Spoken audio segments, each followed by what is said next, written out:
Hi, this is Alex with Wonderful Living, and I'm cooking through the Bulletproof Cookbook. This is week 0.5. I'm not starting out on 1 because in the midst of the week is when I realized I wanted to cook through the Bulletproof Cookbook. I started out with the Bulletproof diet, way to the left.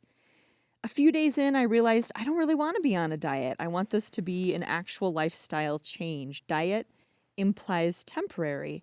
So I switched way over to the right and I began doing the Bulletproof Cookbook, and I'm cooking through it not chronologically. I'm skipping around. While I'm at it, I'm also reading Headstrong by Dave Asprey, which I consider to be an updated version of the Bulletproof Diet, but not quite. As I'm going through the Bulletproof Cookbook, I'm keeping track of each recipe that I make by writing reflections on sticky notes and putting them on the page. Used, if I didn't follow the recipe exactly, this is what I did instead. This can also be added or complemented. I also have a star rating. 3 stars, make it again. 2 stars, maybe if I tweak it, it'll taste a little bit better. 1 star means, let's pass on this, which probably means there's an ingredient that I'm just not going to be able to get past. No matter how I decorate it, it's going to be bad to my taste buds. As a reminder, cooking is everything. Here are the rules. Cook everything at 320 or under, no raw vegetables. The point is to change our fuel source. Let's start with Bulletproof Ceviche. This might be my favorite.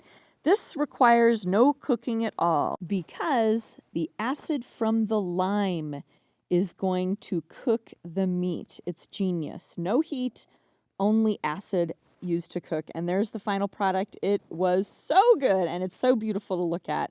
This was 3 stars. The next recipe was roast sirloin with Brussels sprouts, but I used venison instead of beef.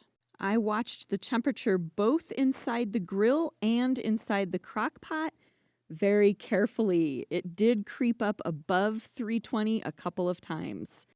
I have to admit, I do favor the fish and seafood. Hake and salmon cakes. Oh my gosh, these were so good. Highly recommend. Can't wait to use them again. I did not have sweet rice flour, so I took arborio rice, roasted it, grinded it, and put it in there. I'm not sure if that's right or not, but it sure tasted good. You can also use the Bulletproof mayo with this. Next, stuffed sweet potato. I baked it in water and then realized I didn't want to do another meat, so I just made some bacon and put some bacon in there. Here's the review for the cilantro lime butter, and here's the review overall. Not my favorite, but it was good. Bulletproof chicken. I totally forgot to take a picture of it. Here's the saucepan after the fact. This is the most modified recipe, and by modified, I mean I left out a whole bunch of ingredients. Coconut blueberry panna cotta. What I learned from this recipe is coconut milk out of the can is always separated. So I dump the whole can into a bowl and I immersion blend it, which is what I had to do with shockingly rich chocolate truffle pudding as well. What I really learned with this recipe is the liquid drop stevia not as good as powdered stevia. This is okay, but what I actually learned to do is melt some raw organic honey, put it on the pudding before bed, and that's my carb before bed. Really good with the honey. Some nights I just didn't feel like cooking out of the cookbook, so I took everything I knew and made different dishes. And so here are some of the different dishes I played with, just based on the ingredients I knew were acceptable and what was not acceptable. My favorite was probably this salmon with ginger and turmeric and riced cauliflower. That's the riced cauliflower that was not organic. Oops. Dave Asprey will commonly say, pay attention to your body if you experiment. Is there any inflammation? Is there any bloating? Do you feel lethargic? And those are the exact signs I noticed in my body after I used this bacon from Costco, which was not bulletproof, but I thought it was natural enough. Turns out it wasn't. The Bulletproof Diet Cookbook is split into 6 chapters. In those 6 chapters, the left number is how many recipes there are. The right number is how many I have made out of those recipes to this point. Now let's talk supplements.